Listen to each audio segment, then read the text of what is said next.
Es insuficiente porque no incorpora las violaciones a los derechos humanos, porque no incorpora compromisos de sanción penal para el nunca más en el futuro. Y señalé que con esa insuficiencia, aún así, la derecha no lo quería firmar.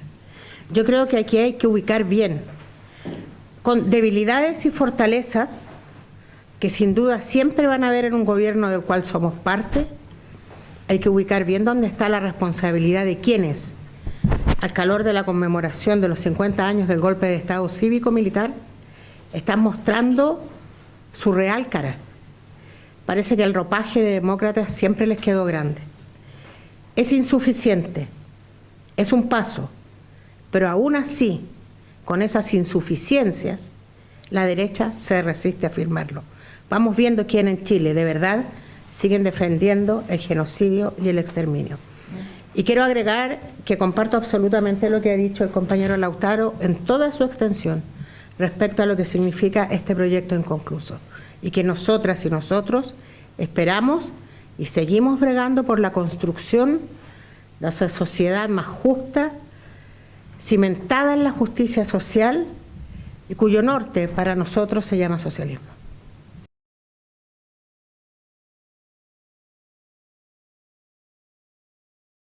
Estos días en Recoleta se está llevando a cabo un foro mundial que tiene que ver, entre otras cosas, con la defensa de los derechos humanos y de la soberanía de los pueblos.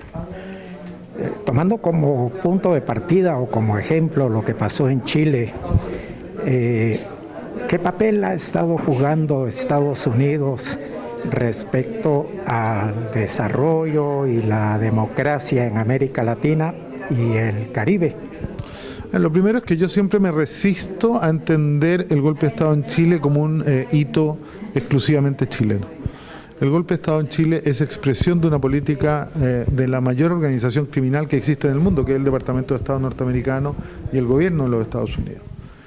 Tiene expresión en que hoy día conmemoramos 50 años del golpe en Chile, pero conmemoramos 1 del golpe en Perú y 3 del golpe en Bolivia, y conmemoramos 14 del golpe en Honduras, y conmemoramos 22 del golpe en Venezuela, y conmemoramos 46 del golpe en Argentina, 50 en Chile, 56 en Brasil. Podríamos hablar de los sucesivos golpes en Guatemala, en Paraguay, en Uruguay. Entonces no estamos hablando de un hito chileno, estamos hablando de una política imperial que se enmarca dentro de los 200 años de la doctrina Monroe y que hoy día se está extendiendo al mundo entero, ¿no? Lo vemos en Ucrania, lo vemos en Siria, lo vemos en Libia, lo vemos en Irak, y por lo tanto el rol que juega esta organización criminal es brutal y no ha cambiado en 50 años y no va a cambiar en los próximos años, sobre todo si consideramos que el periodo que viene va a estar enmarcado por una gran contracción de la tasa de utilidad del capital. Y cuando la tasa de utilidad del capital internacional se contrae, ellos se ponen mucho más rudos para asegurar esa tasa de retorno. Destruyen factores productivos como con la guerra en Ucrania, ¿no? Destruyen a todos sus oponentes por la vía de la destrucción, el derrocamiento de gobierno, y eso no va a cambiar hasta que los pueblos del mundo se unan y entiendan que frente al imperio nadie se salva solo. El mundo nunca salió de la Guerra Fría, ¿no?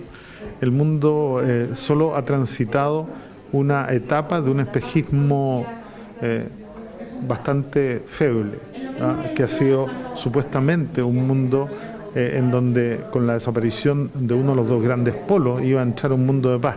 Sin embargo, hemos tenido muchos más conflictos que en la época en donde existían esos polos. La Guerra Fría se ha reproducido a través de todas las intervenciones que Estados Unidos ejerce en el mundo, y lo único que hace Estados Unidos es cambiar de enemigo, ¿no? Primero el terrorismo, después los musulmanes, ahora Rusia, ¿no? Después será China, y por lo tanto aquí lo que hay es la expresión más política de una guerra económica que no tiene fin, porque el capitalismo no puede subsistir sin esta mentira crónica, ¿no? Sin esta quimera del crecimiento infinito y la acumulación que solo lleva al monopolio. Es una ficción política, esto de que un pueblo que nunca ha hecho daño a ningún otro pueblo en el mundo sea parte de los promotores del terrorismo. Aquí el promotor del terrorismo más grande en la historia de la humanidad es Estados Unidos, y el Departamento de Estado. Por lo tanto, eso lo descarto como una razón de fondo. Aquí hay que buscar las razones que verdaderamente explican los acontecimientos y no las fachadas ni las mentiras que Estados Unidos pone para justificar sus acciones criminales. En el caso de Cuba, lo más claro es decir que si el modelo cubano fuera tan malo, habría que dejarlo solo para que se autodestruyera. Pero como es tan bueno, ¿no? Y como efectivamente lleva mucha más justicia social, hay que ver simplemente cómo fueron capaces sin recursos de responder a la pandemia que dejó un desastre en la mayor parte del mundo, y en Cuba la verdad que fue un Estado protector, un Estado que cuida a sus ciudadanos, el que logró mejores resultados que en ninguna otra parte del mundo. Así que me imagino yo que no son partidarios de dejar que los sistemas superiores al capitalismo se desarrollen libremente, porque eso es muy peligroso para el capitalismo.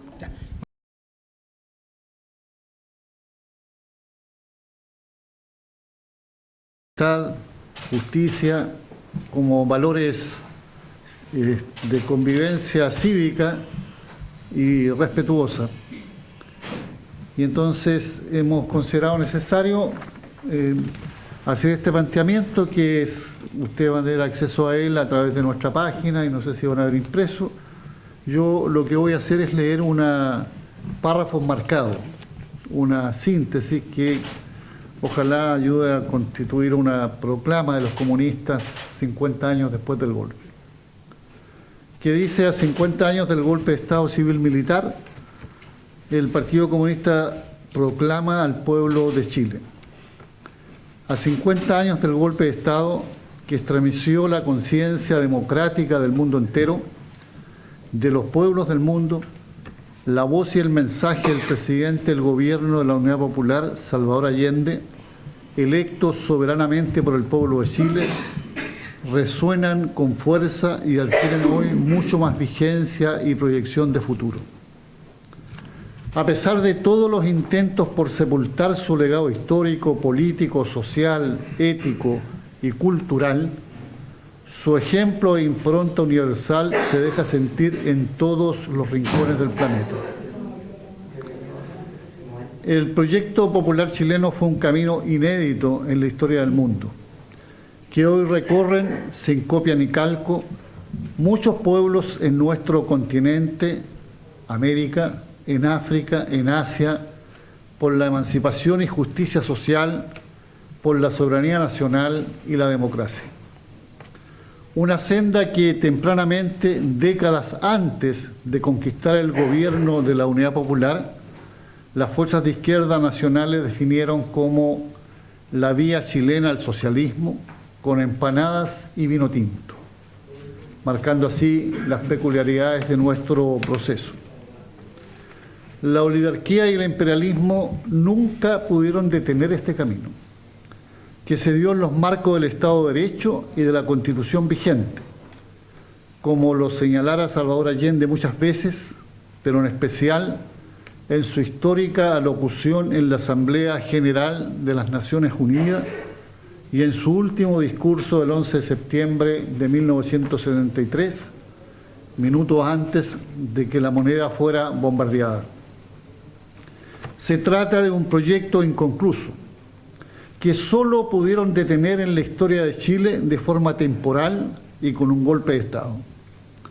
La imposición del terror y el terrorismo sistemático, la aplicación planificada de la desaparición de seres humanos, los asesinatos y ejecuciones, la tortura, las represiones masivas y selectivas, las hambrunas que por años y años afectaron a millones y millones de chilenas y chilenos, el exterminio de todas las instituciones y espacios sociales y políticos que por décadas caracterizaron al Estado democrático del país.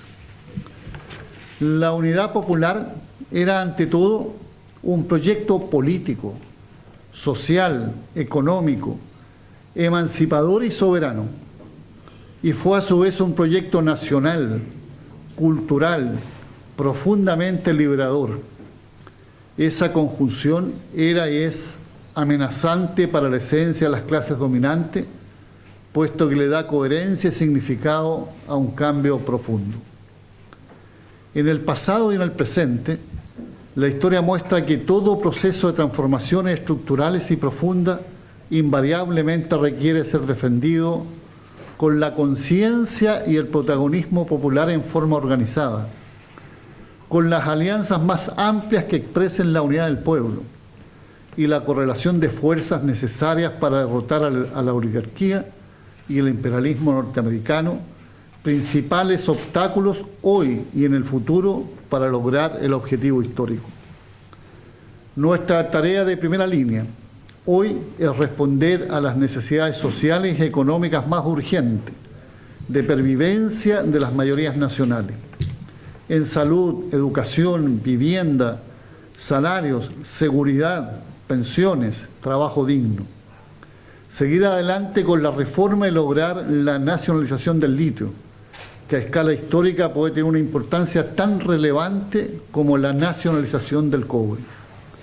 Mantener la batalla por una nueva constitución política y derrotar la ofensiva derechista, que en todos los aspectos pretende imponer una regresión conservadora y reaccionaria en contra del pueblo. Insertar a Chile plenamente en el multilateralismo, desafiando la hegemonía del imperialismo norteamericano y sus socios de la OTAN para avanzar con decisión hacia la integración de los pueblos de nuestro continente hacia la patria grande. En este camino, para derrotar la ofensiva de la derecha, nos sigue acompañando la senda del movimiento popular, de la unidad popular, de Salvador Allende y de las y los millones que por décadas lucharon por Chile justo, soberano, unido a los pueblos que en el mundo batallan por superar el capitalismo salvaje, la dominación imperialista, las guerras criminales e intervenciones militares. Viva el pueblo, sus trabajadores y trabajadoras. Firma Partido Comunista de Chile. Primer día antes del día cero, porque Allende recién asume el 3 de noviembre y ya estaba de por medio el asesinato de Sinai. Estados Unidos deberá, no sé si pedir perdón o no, digamos, mi tema es que rectifique y tenga una política más de acuerdo a lo que es el pensamiento de una zona muy amplia de habitantes de su propio país.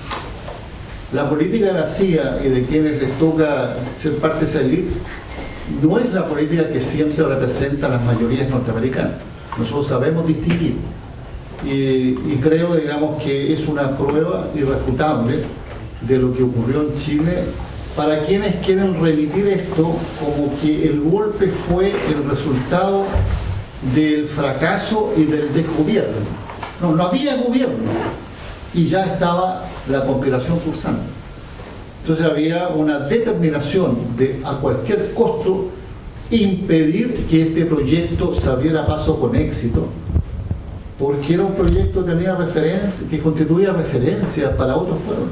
Solo menciono Italia y Francia, por nombrar dos grandes movimientos populares donde las fuerzas de izquierda y el centro constituían, si había convergencia, fuerzas irrebatibles desde el punto de vista mayoritario. Y era, digamos, el interés que se ponía en el proceso chileno.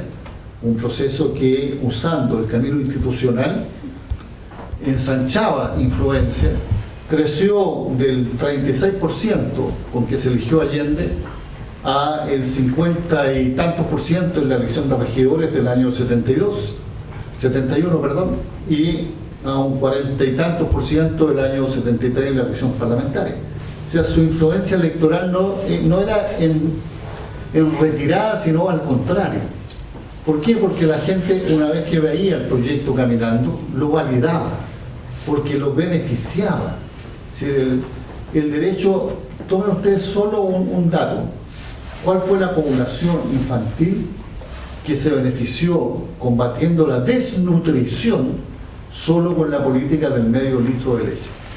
Comparen otro dato y la política de hoy. Las 7 primeras medidas de las 40 que estableció el gobierno popular están dedicadas a la probidad, a la transparencia, a la lucha contra la corrupción, a la lucha contra el abuso desde las tareas públicas. Es decir, era de servidores consagrados, consagrando su vida y sus horas y sus sueños a la tarea del servicio público y de llevar adelante un programa. Del día cero, cuando Allende habla de los balcones de la FECH, convoca a que entramos en una etapa que nos va a exigir mucho y por tanto la batalla de la producción. O sea, lejos de destruir el país, era producir más con participación activa de los trabajadores.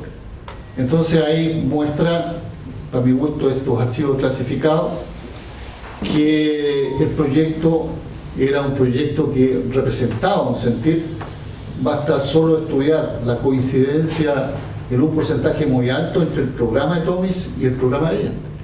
Es decir, correspondía a una demanda que hacía el pueblo chileno. Otra cosa son los errores que después se cometen para construir correlaciones de fuerza en lo que son las alianzas, en lo que es la política económica y los intereses de las capas medias, pero el error no es en la política, el error no es la propuesta de Salvador Allende, es el error que hay que rectificar, que hay que impedir que se repita, pero el proyecto es un proyecto muy propio de Chile y muy transparente y muy democrático.